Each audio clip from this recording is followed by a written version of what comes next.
Hello guys, welcome to my YouTube channel. Please subscribe guys. So guys, today Gogo's Koteni took to her Facebook page 80.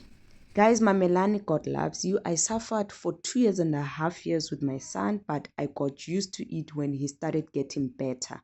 God took him. He took him at a time where I was all over social media.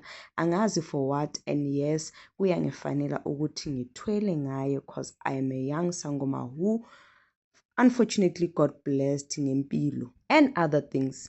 Listen, I am not shaken by what people say. I know God loves me and I love him too. No situation, no pain, no tears will make me doubt him. If God was testing me, he tested the wrong one because I will not leave. My faith is not shaken. She went on to say, I mean, from the day my son's condition was a medical condition, no sangoma was going to replace a tube. I was not bewitched. He was not bewitched. Stop giving sangomas credit on or power they don't have. During my son's health, I never not even once thought of consulting about it. I knew they were going to tell me what I wanted to hear because I was desperate for healing. I am here to tell you, don't let a situation overpower you. Stick to God no matter what. At least my son got to see my BBL. My life is a testimony and I am here for it. God's daughter, my ancestors' messenger.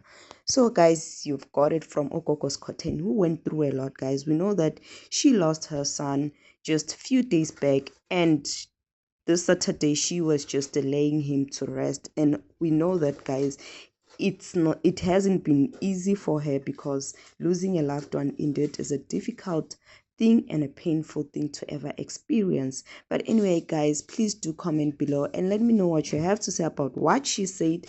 And please, guys, if you haven't subscribed, please do me the honor and do subscribe.